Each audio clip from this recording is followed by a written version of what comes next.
Comme vous le savez, l'écrasante majorité des êtres humains, depuis Adam et Ève jusqu'à notre époque, ont été séduites et aveuglées par Satan quant à la connaissance du vrai Dieu et du plan de salut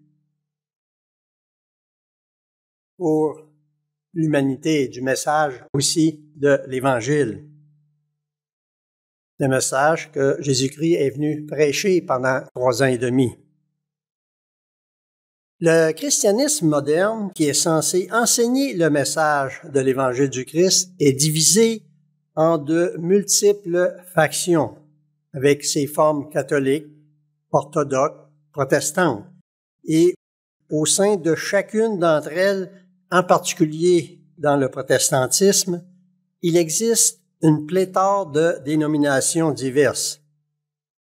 Et la majorité d'entre nous, nous sommes nés en étant instruits dans l'une ou l'autre de ces formes de religion chrétienne de contrefaçon, jusqu'à ce que Dieu nous appelle à faire partie de son petit troupeau, l'Église du Dieu vivant.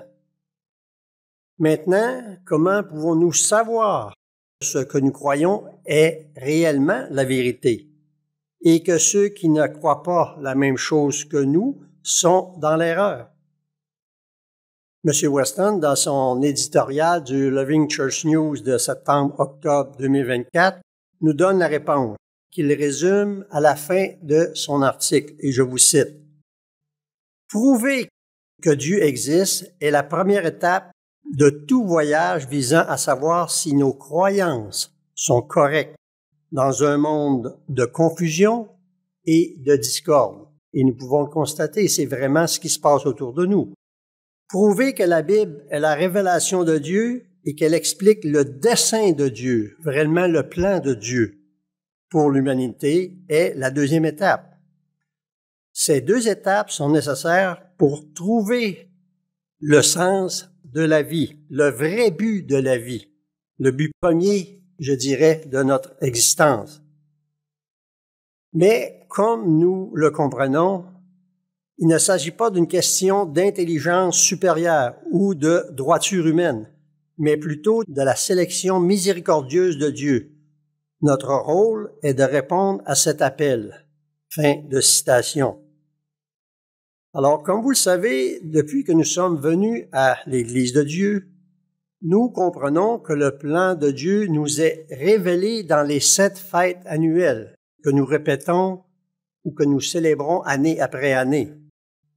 Et aujourd'hui, nous célébrons la merveilleuse fête du dernier grand jour, qui est une bénédiction pour tous les êtres humains qui ont vécu sans connaître le but de Dieu, le but premier de leur existence. Et le titre de mon sermon aujourd'hui est « La bénédiction du dernier grand jour ». La bénédiction du dernier grand jour. Maintenant, pourquoi j'appelle cela la bénédiction du dernier grand jour? Parce que ce jour nous apporte une réponse à l'une des plus grandes questions que la majorité des religions ignorent. Ces religions censément chrétiennes, ce sont des religions de contrefaçon que Satan a inspirées. Et cela me fait penser à la brochure « Le christianisme contrefait de Satan », qui nous aide à comprendre comment le monde en est venu à adorer un faux Christ. M. Weston, encore, dans son éditorial du Living Church News, que je vous ai parlé tout à l'heure, présente la fameuse question ignorée des grandes religions. Il la présente ainsi. L'une des grandes questions que devraient se poser ceux qui prétendent suivre le Christ est de savoir ce qu'il advient des milliards de personnes qui n'ont jamais accepté le Christ et dont beaucoup n'ont même jamais entendu parler. Il est choquant de constater à quel point certains se proclamant chrétiens semblent désireux de les voir se tordre dans un feu ardent de torture éternelle. Et il est choquant de voir à quel point ils se mettent en colère lorsque la vérité leur est montrée. Les gens qui se prétendent chrétiens, qui veulent voir souffrir d'autres personnes pour l'éternité. Mais comme nous savons, c'est une fausseté que Satan a introduite. Je continue un petit peu la citation de M. Weston. Cependant, le dernier grand jour donne la seule réponse biblique à la question de savoir comment Dieu met en œuvre son plan pour ces milliards de personnes. Et plus loin, il ajoute, combien nous devrions être reconnaissants pour la vue d'ensemble que nous offrent les jours saints de Dieu. Fin de citation. Et c'est vrai que nous avons la bénédiction de connaître le plan de Dieu, de connaître la signification de chaque fête annuelle de Dieu. Avant d'aborder comme telle l'explication du dernier grand jour, permettez-moi de vous faire une petite publicité, en rapport avec le plan de Dieu, bien sûr. Voyez cette magnifique brochure, Les jours saints, le magistral plan divin. Eh bien, je vous recommande de l'étudier en détail. Vous savez, récemment, dans le Living Church News encore de septembre-octobre, M. Weston parlait de son ami et collègue, le regretté M. Richard Ames. Et en voici un court extrait. Je fais un petit peu une diversion dans mon sermon, mais c'est important que vous compreniez ce point-là. M. Weston écrivait ceci. M. Ames nous recommandait sans cesse de ne pas négliger l'évidence. L'évidence, c'était le plus souvent ce que l'Église avait déjà écrit sur le sujet. C'est un bon conseil, non seulement pour le ministère, mais pour tous les membres. Pour tous les membres, ça c'est vous et c'est moi. Continue. Nous ferions tous bien de prouver ce que nous croyons en lisant et en étudiant ce que le Christ a mis à notre disposition par l'intermédiaire de son Église. M. Ames a compris que l'Église est le pilier et le fondement, le rempart de la vérité. Fin de citation. Et je vous recommanderais aussi d'écouter une émission tout à fait spéciale. Mon épouse et moi, hier soir, nous avons écouté cette émission-là. C'est une émission que vous pouvez retrouver sur le site du Monde de demain. Richard Ames, enseigner la justice à la multitude. Et je vous laisse découvrir les 3 personnes qui ont fait le doublage en français. Et c'est une émission où, justement, la citation que je vous donnais, qu'on doit ne pas oublier ce qui est évident, est mentionné dans l'émission. Et ça vaut vraiment la peine que vous preniez le temps de l'écouter. Moi, je l'ai écouté avec un très grand plaisir, mon épouse également, et nous comptons l'écouter de nouveau. Ça vaut la peine aussi que nous tournions vers un premier passage des Écritures que M. Ames a cité en disant que l'Église est le pilier, le fondement de la vérité. Et vous savez probablement où je m'en vais, dans 1 Timothée, chapitre 3. 1 Timothée 3. Nous allons lire les versets 14 et 15. C'est Paul qui écrivait ici à Timothée. « Je t'écris ces choses avec l'espérance d'aller bientôt vers toi. Mais si tu tardes, tu sauras comment il faut se conduire dans la maison de Dieu, qui est l'Église du Dieu vivant. » Voyez-vous, l'Église est la maison de Dieu. La colonne et l'appui de la vérité.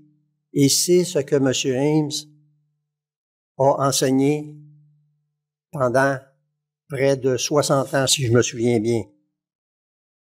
C'est un exemple vraiment extraordinaire. Alors, actuellement, l'Église du Dieu vivant est la colonne et l'appui de la vérité. Il en sera de même dans le futur, quand les gens glorifiés de la maison de Dieu régneront avec le Christ sur la terre. Maintenant, je ne sais pas si vous avez déjà compté le nombre de brochures françaises produites par l'Église du Dieu vivant, ou même pour ceux qui écoutent en anglais. Mais en comptant l'autobiographie de M. Meredith en traduction actuellement et la brochure probablement à venir qu'on nous avait parlé, le mythe de l'enlèvement secret, nous arrivons au chiffre de 42. 42. Si nous étudions une brochure par mois, cela nous prendra 42 mois ou 3 ans et demi. Alors, nous savons qu'il nous faut étudier sérieusement la parole de Dieu, la Bible, mais ne négligeons pas l'évidence qui nous aide à la comprendre. Je viens de vous parler des brochures, mais en même temps, si vous n'avez pas encore complété votre cours de Bible ou si vous n'avez jamais refait votre cours de Bible, c'est le temps de le faire. Nous sommes sans doute dans le dernier droit et nous devons nous rapprocher vraiment de Dieu. Mes amis, et c'est un terme que j'aime utiliser parce que M. Ames utilisait ce terme-là, il disait souvent « mes amis ». Et je trouve ça tellement affectueux que nous sommes amis les uns des autres. Et le Christ même a dit « je vous appelle maintenant mes amis ». C'est un terme affectueux et j'aime l'utiliser pour cette raison. Mes amis, nous approchons du jour glorieux du retour de Christ et de l'établissement de son royaume sur terre. Ne négligeons pas les outils mis à notre disposition gratuitement. Gratuitement. Parce que des gens ont payé déjà pour ça. Et nous payons maintenant par nos dîmes et nos offrandes pour que d'autres reçoivent ces mêmes outils. Bon, après avoir fait un bon détour, je reviens à mon sujet. Mais je crois que c'est important de vous faire voir l'urgence des temps où nous vivons. Si nous voulons non seulement être des dirigeants dans le millénium, mais également pour participer à la bénédiction du dernier grand jour, la bénédiction de revoir nos êtres chers qui se sont endormis. Vous savez, dans la Bible, une bénédiction est d'abord un acte de Dieu qui enrichit parfois physiquement, ou spirituellement, et il ne la fait suivre d'aucun chagrin, comme c'est mentionné dans les Proverbes. Il veut vraiment le bien de tous les hommes. Il veut que tous soient sauvés. Vous savez, toutes les personnes que vous avez rencontrées en allant au restaurant à la fête ou en faisant les excursions, Dieu veut que ces gens-là soient sauvés. Allons en 1 Timothée 2. On était dans 1 Timothée 3, on va aller à 1 Timothée 2, versets 3 à 6. 1 Timothée 2, versets 3 à 6. Cela est bon et agréable devant Dieu notre Sauveur. Verset 4. Qui veut que tous les hommes soient sauvés et parviennent à la connaissance de la vérité. Pour être sauvé, il faut commencer premièrement à connaître la vérité, apprendre la vérité de Dieu. Car il y a un seul Dieu et aussi un seul médiateur entre Dieu et les hommes, Jésus-Christ, homme, qui s'est donné lui-même en rançon pour tous. C'est là le témoignage rendu en son propre temps. Jésus-Christ est mort et ressuscité pour que tous les hommes soient sauvés et parviennent à la connaissance de la vérité. Et contrairement à ce que l'écrasante majorité des prêtres ou des ministres protestants enseignent, aujourd'hui n'est pas le seul jour de salut, parce que l'ensemble de l'humanité depuis ses tout débuts n'a jamais eu accès à la vérité, c'est-à-dire avoir une vue d'ensemble des connaissances fondamentales au sujet de Dieu, de son plan de salut, pour prendre une décision éclairée sur la voie qu'ils ont à choisir ou à prendre. Vous pourrez consulter une autre de nos brochures qui explique bien ce sujet. Aujourd'hui, est-ce le seul jour de salut? Aujourd'hui, est-ce le seul jour de salut? Maintenant, voyez avec moi 1 Corinthiens 15. 1 Corinthiens 15, nous allons voir les versets 22 et 23. 1 Corinthiens 15, versets 22 et 23. Et comme tous meurent en Adam, de même aussi tous revivront en Christ, mais chacun en son rang, ou chacun en son temps, selon la bonne compréhension qu'on a des Écritures. Christ comme prémisse, puis ceux qui appartiennent à Christ lors de son avènement. Alors, tous les êtres humains seront appelés par Dieu pour connaître la vérité, mais chacun en son temps, ou devrais-je dire, selon le temps de Dieu, selon la planification que Dieu a pour chaque être humain. Parce que Dieu se soucie de chacun des êtres humains sur la planète. Il est facile de concevoir, de comprendre que les survivants de la grande détresse entendront parler de la vérité par leur Sauveur à son retour glorieux sur terre, et que les gens désireront connaître la vérité, suivre les voies de Dieu et s'engager dans le processus du salut après avoir éprouvé tant de souffrances. Après la souffrance, on devient comme plus réceptif. Il y a aussi naturellement le fait que Satan va avoir été enfermé. Mais comment les morts peuvent-ils entendre la vérité et être sauvés? Comment peuvent-ils entendre parler de la vérité par leur médiateur, Jésus-Christ, alors qu'ils reposent dans la poussière de la terre, dans le fond des océans pour certains, ou que leur corps a été brûlé, réduit en cendres et s'est envolé en fumée? Où est la bénédiction de Dieu dans ces cas-là? Le dernier grand jour donne la réponse biblique à la question de savoir comment Dieu met en œuvre son plan de salut pour ces milliards de morts. Probablement 50 milliards de morts et plus, comme on l'a vu dans un sermon précédent. Alors, dans une vision prophétique incroyable, l'apôtre Jean écrivit à propos de cette occasion unique d'obtenir le salut pour tous ceux qui sont déjà décédés sans jamais avoir été appelés par Dieu dans l'histoire. Et vous savez que nous pouvons retrouver ces informations dans Apocalypse 20. Apocalypse 20. Nous allons voir en premier les versets 4 et 5. Apocalypse 20, versets 4 et 5. Verset 4. Et je vis des trônes, et à ceux qui s'y assirent fut donné le pouvoir de juger. Et je vis les âmes de ceux qui avaient été décapités à cause du témoignage de Jésus et à cause de la parole de Dieu, et de ceux qui n'avaient pas adoré la bête ni son image, qui n'avaient pas reçu la marque sur leur front et sur leurs mains. Ils revinrent à la vie, et ils régnèrent avec Christ pendant 1000 ans.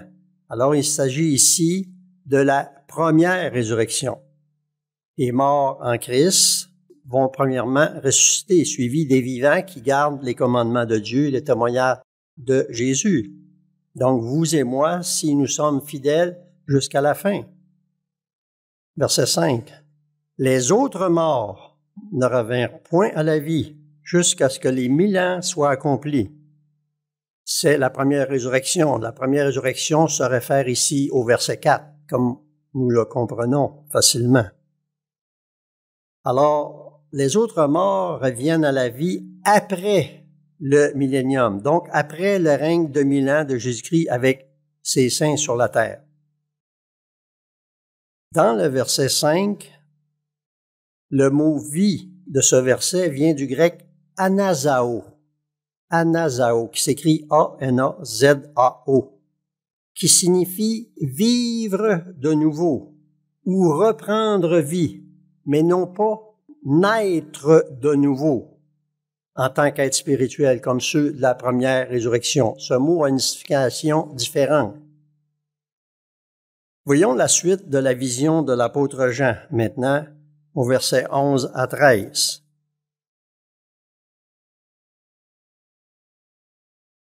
Voici ici ce que Jean a vu. « Puis je vis un grand trône blanc, et celui qui était assis dessus. La terre et le ciel s'enfuirent devant sa face, et il ne fut plus trouvé de place pour eux. » Ici, il faut comprendre que c'est le Christ qui est sur le trône, puisque Dieu le Père viendra seulement sur la nouvelle terre pour habiter avec sa famille spirituelle dans la nouvelle Jérusalem. Verset 12. « Et je vis les morts, les grands et les petits qui se tenaient devant le trône. Des livres furent ouverts, et un autre livre fut ouvert, celui qui est le livre de vie. Et les morts furent jugés selon leurs œuvres, d'après ce qui était écrit dans les livres. » Comme vous le savez, les livres, c'est biblion en grec, biblion. Ou, à ce moment-là, ça voulait signifier les rouleaux, comme à l'époque de l'apôtre Jean. Aujourd'hui, on a des livres de la Bible. Et ces livres-là seront ouverts à la compréhension. Les gens qui n'ont même jamais eu de Bible en recevront une et l'ouvriront pour la comprendre pour la première fois. Beaucoup de travail ici en passant pour les imprimeurs. Alors, si vous voulez diriger dans cette fonction, les plus jeunes, pour préparer les Bibles pour ce grand moment. Alors, et vous savez que le livre de vie, c'est le livre où Dieu inscrit le nom de ceux qui sont baptisés. Et à partir de ce moment-là, le défi est de persévérer jusqu'à la fin pour que leur nom, comme le nôtre, doit rester écrit dans le livre de vie, si on veut hériter de la vie éternelle. Et si les morts, comme on vient de lire dans le verset 12, se tiennent devant le trône, cela implique qu'ils sont ressuscités à la vie physique, comme nous l'avons vu au verset 5, parce que c'est une vie physique qu'ils reçoivent à la deuxième résurrection. Ainsi, pour la première fois, Dieu ouvrira l'esprit et le cœur des individus pour comprendre la Bible. Et, comme je venais de vous le dire, après en avoir reçu une pour la majorité des 50 milliards qui sont décédés, ils pourront commencer à la comprendre et à être instruits selon ce qui est écrit dans les pages de la Bible. Ils auront leur première et seule opportunité d'obtenir le salut et d'avoir leur nom inscrit définitivement dans les livres de vie s'ils persévèrent. Au cours de cette période de jugement du grand trône blanc, Satan et ses démons auront été au préalable définitivement bannis. On est dans Apocalypse, regardez le verset 10. Apocalypse 20, verset 10. « Et le diable qui les séduisait fut jeté dans les temps de feu et de soufre, où avait été jeté la bête et le faux prophète. Ils seront tourmentés jour et nuit au siècle des siècles. » Et juste un petit peu avant Apocalypse, si vous allez dans Jude, au verset 6, Jude au verset 6.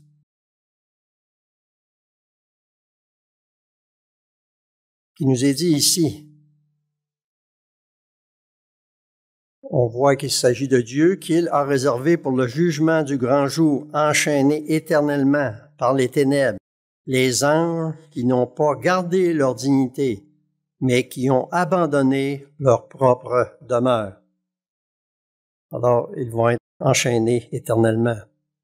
Alors, Satan et ses démons ne pourront plus jamais susciter de nouvelles révoltes, ni influencer et garder dans la séduction les gens qui seront ressuscités lors de cette grande résurrection. Je vous rappelle que les morts qui se tiendront devant leur Créateur sont tous ceux qui sont décédés sans jamais avoir connu ou accepté le véritable évangile de Dieu. Et à cette époque, des dizaines de milliards de personnes qui auront vécu et qui seront décédées au cours de l'histoire auront accès pour la toute première fois au Saint-Esprit de Dieu. Et lors de ce temps d'appel pour eux, ils pourront saisir parfaitement le plan de salut de Dieu qui leur sera offert pour la première fois. Je répète, cette résurrection à la vie physique ne constitue pas une autre chance de salut comme certains le croient. Ce sera leur toute première opportunité de connaître réellement leur Créateur.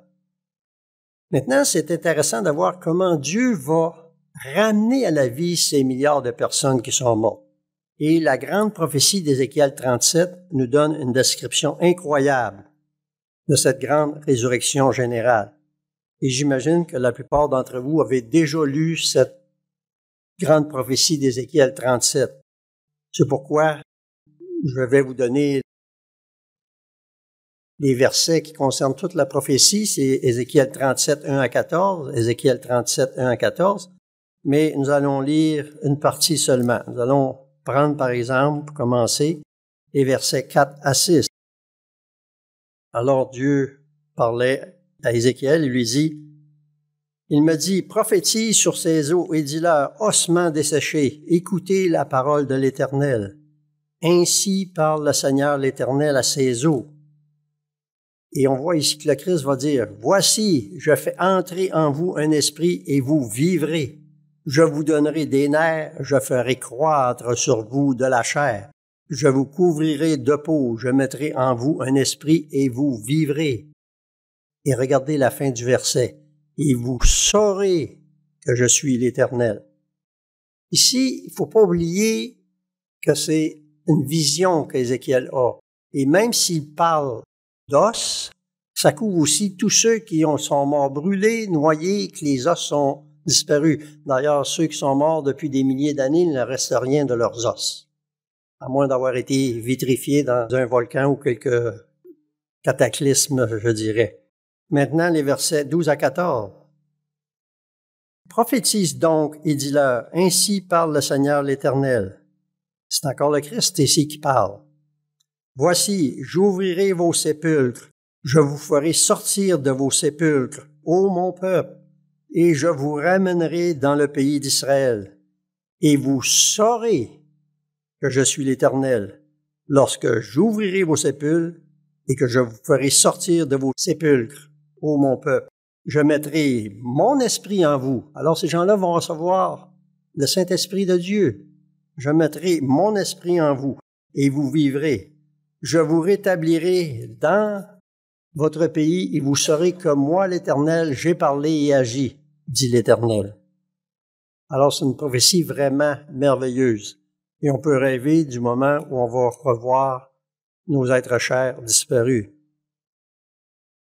Ces Israélites ressuscités à la vie physique vivront dans un nouveau jardin d'Éden implanté durant le millénium.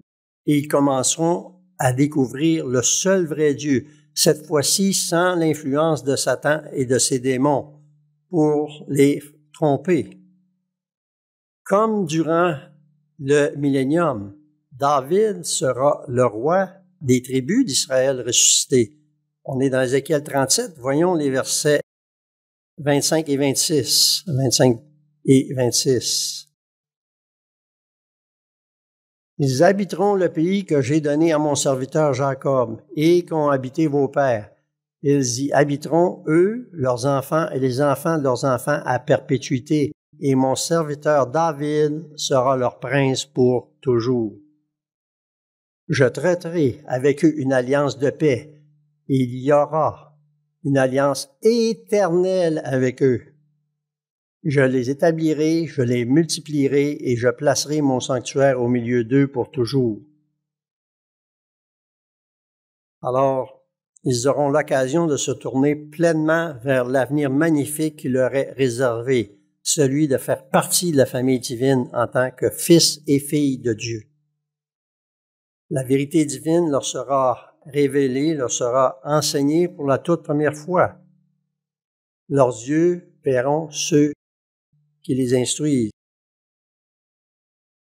tout comme l'auront vécu les survivants de la Troisième Guerre mondiale au début du millénium, comme ça nous est expliqué dans Ésaïe 30, versets 19 à 21. Ésaïe 30, 19 à 21. Je ne vais pas m'y référer parce que on en a beaucoup parlé durant la fête. Vous allez entendre la grosse voix de M. Arsenault peut-être derrière vous. Ces gens-là vont entendre des voix, vont leur dire, voici le bon chemin, marchez-y. Imaginez ces gens ressuscités qui sont morts dans les horreurs de la guerre, des famines, des meurtres, brûlés, torturés, noyés dans le naufrage du Titanic, morts dans le World Trade Center, en Ukraine actuellement, au Moyen-Orient, et j'en passe. Ne ressentiront-ils pas au départ une certaine angoisse, de la peur et une surprise empreinte de stupeur de voir que le monde est merveilleux autour d'eux? Est-ce que je rêve? Qu'est-ce qui se passe? Mais combien ce sera réconfortant de voir des êtres qui veulent vraiment leur bien et d'entendre des voix qui vont les rassurer, de voir des personnages tels que David pour l'Israélite, mais aussi Noé pour ceux qui ont vécu à son époque, Abraham, Isaac, Jacob pour ceux qui ont côtoyé ces gens-là, Moïse avec tous les Égyptiens, M. Armstrong, M. Appartient, M. Hind et beaucoup d'autres. La voix rassurante qui leur dira « Voici le chemin, marchez-y ». Mais Dieu parle-t-il uniquement des Israélites dans Ézéchiel 37 ou s'adresse-t-il en même temps à d'autres nations comme je viens de faire allusion? Souvenez-vous que Dieu ne fait pas exception de personne, donc il donnera à tous la même opportunité. Allons dans Ésaïe chapitre 25 et au verset 7. Ésaïe 25 et le verset 7. Et sur cette montagne, le gouvernement de Dieu, il anéantit le voile qui est sur tous les peuples, la couverture qui couvre toutes les nations. Ce verset fait référence à l'époque du millénium où le gouvernement de Dieu anéantira le voile sur tous les peuples. Mais Dieu anéantira aussi le voile pour les milliards de personnes qui seront de la deuxième résurrection. Toutes les nations, même ceux de Sodome et Gomorrhe, Tyr et Sidon, les Égyptiens, comme je vous ai mentionné, et le pharaon du temps de Moïse, les Philistins que David a combattus, les Babyloniens du temps de Nabuchodonosor, Alexandre le Grand et ses armées. Réellement, tous les morts qui n'ont pas eu leur opportunité de salut seront ressuscités au jugement du grand trône blanc. Mais avons-nous d'autres preuves que cette résurrection physique d'Ézéchiel 37 concerne d'autres nations? Et qui est mieux placé que Jésus-Christ lui-même pour répondre à cette question? Nous nous référons donc à certaines déclarations de Jésus dans lesquelles il a dit que les peuples de Sodome, Gomorrhe, Tyr et Sidon, ceux de Ninive et ceux qui vivaient à son époque seront tous ressuscités en même temps lors du jugement du grand trône blanc. Nous allons voir un premier exemple dans Matthieu au chapitre 11. Matthieu chapitre 11. Nous allons lire les versets 20 à 24. Matthieu 11, 20 à 24. Alors il se mit à faire des reproches aux villes dans lesquelles avaient eu lieu la plupart de ces miracles, parce qu'elles ne s'étaient pas repenties. Malheur à toi, Chorazim, malheur à toi, Bethsaïda, car si les miracles qui ont été faits au milieu de vous avaient été faits dans Tyr et dans Sidon, il y a longtemps qu'elles se seraient repenties en prenant le sac et la cendre. Verset 22. C'est pourquoi, je vous le dis, au jour du jugement, Tyr et Sidon seront traités moins rigoureusement que vous. Et toi, Capernaum, seras-tu élevé jusqu'au ciel? Non, tu seras abaissé jusqu'au séjour des morts. Car si les miracles qui ont été faits au milieu de toi avaient été faits dans Sodome, elles subsisteraient encore aujourd'hui. C'est pourquoi, je vous le dis, au jour du jugement, le pays de Sodome sera traité moins rigoureusement que toi. Jésus nous dit que s'il s'était rendu à Sodome avec les anges pour accomplir des miracles similaires à ceux qu'il avait accomplis dans les villes de Judée ou de Galilée, ces gens se seraient repentis. Sodome n'aurait pas été détruite. Lot aurait vu sa femme et ses gens mariés être sauvés. Et la ville existerait encore à l'époque du Christ et qui sait peut-être même encore aujourd'hui. Mais ce n'était pas dans les plans de Dieu pour les gens de Sodome et Gomorrhe à cette époque-là. Mais Jésus fera preuve de miséricorde envers tous. Mais les villes païennes trouveront leur période de jugement plus supportable que ceux qui ont personnellement vu ces miracles, les miracles qu'il a accomplis, et entendu ses enseignements. Et ils ont rejeté la bonne nouvelle qu'il leur annonçait. Ils l'ont même rejeté lui personnellement. Voyons un autre exemple qui nous montre ce qui se passera avec les gens de Ninive à la résurrection du grand trône blanc. Simplement dans la page suivante à peu près. Oui, Matthieu 12, versets 41 et 42. Matthieu 12, 41 et 42. Les hommes de Ninive se lèveront au jour du jugement avec cette génération et la condamneront parce qu'ils se repentirent à la prédication de Jonas. Et voici, il y a ici plus que Jonas. Les gens de Ninive se sont repentis en entendant le prophète Jonas. Imaginez si c'était le Christ qui avait été là. Verset 42. La reine du Midi se lèvera au jour du jugement avec cette génération et la condamnera, parce qu'elle vint des extrémités de la terre pour entendre la sagesse de Salomon. Et voici, il y a ici plus que Salomon. Les gens de Ninive et la reine de Séba se lèveront au jour du jugement du grand trône blanc, en même temps que les Juifs de l'époque de Jésus. Et ils se repentiront plus facilement que ceux qui ont rejeté le Christ et son message de l'Évangile. Le Christ va plus loin en disant qu'ils leur feront de solides reproches aux Juifs pour leur entêtement, leur coup raide typique aux Israélites. Et nous faisons partie des Israélites. Il nous arrive parfois d'avoir aussi le coup raide pour leur hypocrisie dans certains cas, leur manque d'écoute et que sais-je d'autre.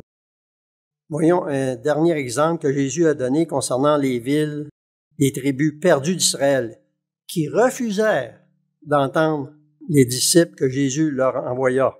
Nous allons nous rendre quelques pages auparavant dans Matthieu 10. Matthieu 10.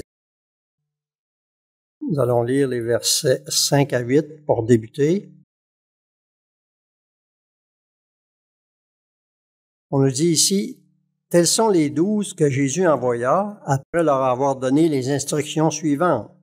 N'allez pas vers les païens et n'entrez pas dans les villes des Samaritains. » Cela allait venir plus tard avec l'apôtre Paul. « Allez plutôt vers les brebis perdues de la maison d'Israël.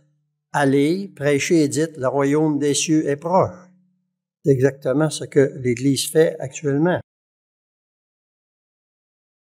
Guérissez les malades, ressuscitez les morts, purifiez les lépreux et chassez les démons.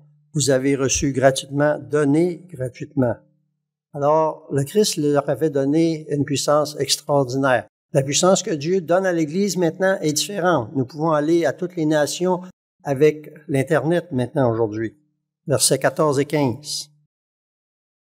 Lorsqu'on ne vous recevra pas et qu'on n'écoutera pas vos paroles, sortez de cette maison ou de cette ville et secouez la poussière de vos pieds.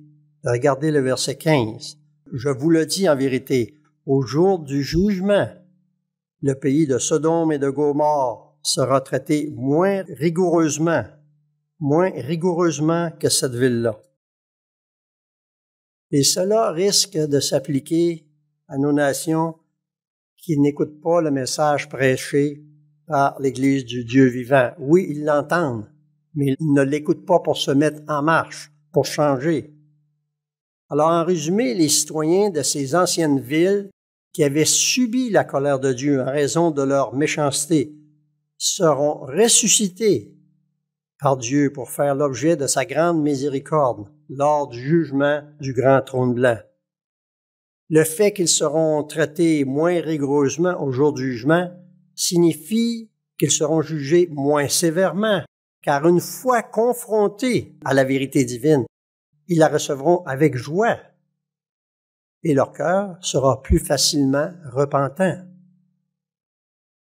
Je souligne en passant que le terme jugement ne veut pas dire condamnation.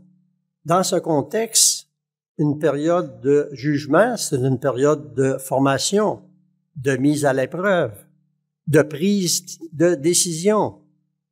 Autant pour les tribus d'Israël qui n'avaient pas le Saint-Esprit de Dieu que pour toutes les nations de la terre qui seront ressuscitées. Dieu va tous les ramener à la vie pour leur faire connaître ses lois, ses fêtes annuelles, ses ordonnances, bref, son mode de vie.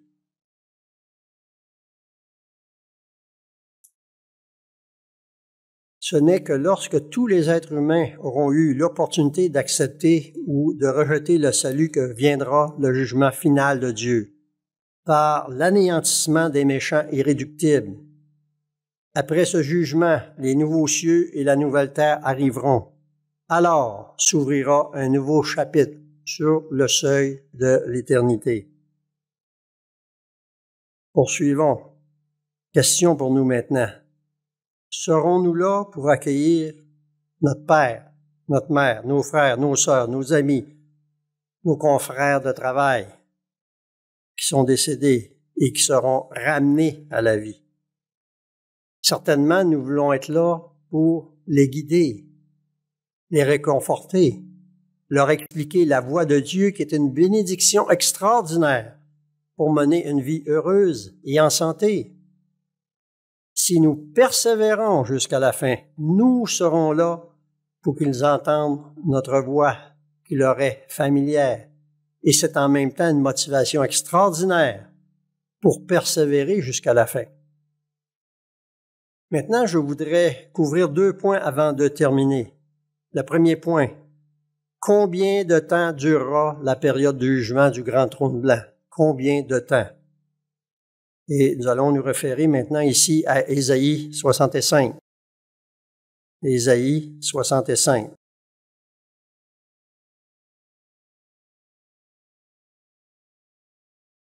Et versets 20 à 22.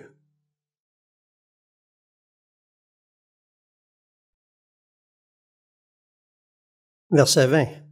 Il n'y aura plus ni enfant ni vieillard qui n'accomplissent leur jour, car celui qui mourra à 100 ans sera jeune, et le pécheur âgé de 100 ans sera maudit. Ils bâtiront des maisons et les habiteront, ils planteront des vignes et ils en mangeront le fruit.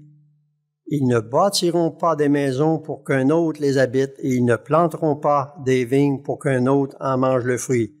Car les jours de mon peuple seront comme les jours des arbres. Et vous savez, les arbres, dans certains cas, ça vit assez vieux. Et mes élus jouiront de l'œuvre de leurs mains. Alors, selon la compréhension que nous avons de ces versets, Dieu allouera une période de 100 ans pour que les gens puissent connaître et pratiquer les voies de Dieu et faire en sorte que leur nom soit inscrit et reste inscrit dans le livre de vie. Le dernier point que j'aimerais aborder, que certaines personnes se posent, est le suivant. Comment notre planète pourrait-elle contenir 50 milliards de personnes ressuscitées ou plus, soit plus de 6 fois le nombre de personnes vivant sur la Terre aujourd'hui? Si on pense à des chiffres comme 50 à 100 milliards, étant des chiffres estimés des gens qui ont vécu depuis Adam et Ève, Bien sûr, le nombre peut varier, mais la question demeure intéressante. Et voici quelques données intéressantes que j'ai arrondies, que vous pourrez retrouver facilement sur le site www.notre-planète.info/terre/chiffre. Slash, et en français, je me souviens pas c'est quoi. Barre oblique, oui. Bon, merci. Vous savez, la superficie totale de la Terre actuellement est environ 510 millions de kilomètres carrés. La superficie des océans, 360 millions de kilomètres carrés. Donc, les océans occupent environ de 70 à 71% de la surface de la Terre. Alors, la superficie des terres émergées est environ 150 millions de kilomètres carrés, soit environ 29% de la surface de la Terre. Mais de ce 29%, environ 33% sont des déserts et un autre 24% sont des zones montagneuses, ce qui laisse un maigre 64 millions de kilomètres carrés pour la population terrestre. Le journal Le Point, en 2016, disait ceci. Une carte réalisée par un site anglais à partir des données de la NASA montre que la moitié des habitants de la Terre, on parle, en chiffre d'aujourd'hui, on parlerait de 4 milliards, s'entassent sur 1% de la surface du globe, soit sur 5,1 millions de kilomètres carrés. Vous comprenez que les gens s'entassent dans des villes dans des proportions gigantesques et ça n'a aucun sens. Maintenant, voici la réalité de ce qui va se passer. Lors de la période de 100 ans, les gens ne vivront plus entassés les uns sur les autres parce que Dieu aura effectué de grands changements sur la terre et dans la façon aussi de construire les villes.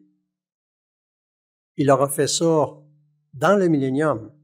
Et ces gens-là pourront profiter de ces changements-là. Examinons certains des changements physiques que Dieu effectuera en Ésaïe 40, le verset 4. Ésaïe 40 et le verset 4.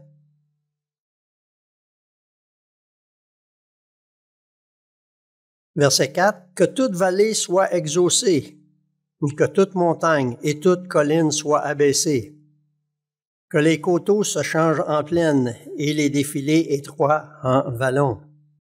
Alors, une grande partie du monde est marquée par des chaînes de montagnes gigantesques qui sont trop hautes et trop imposantes pour être utiles.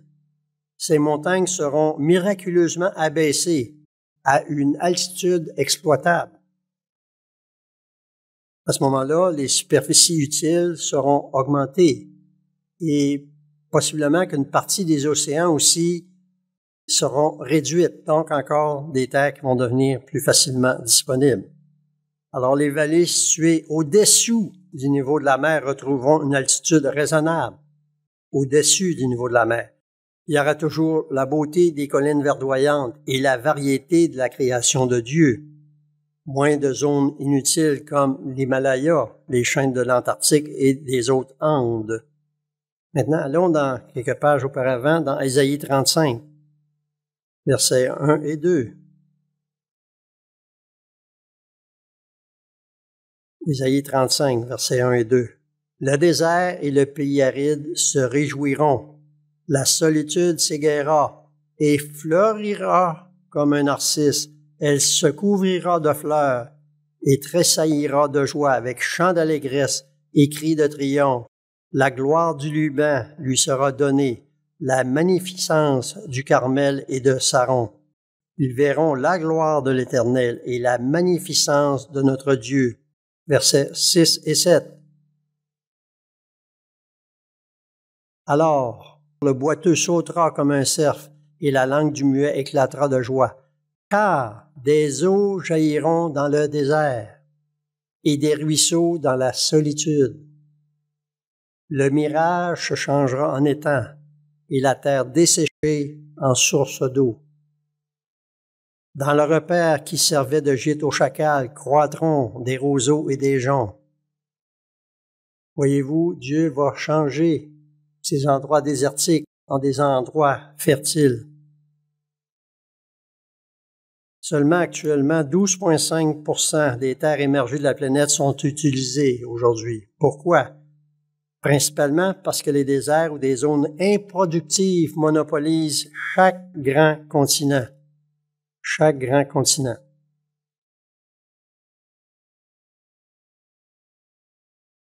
Lorsque Dieu rétablira le bon climat, ces régions deviendront propices à une agriculture durable et l'élevage des animaux purs se fera en liberté. Ces changements prendront du temps, mais Dieu et ses saints transformés auront 1000 ans pour préparer chaque centimètre carré pour les multitudes à venir.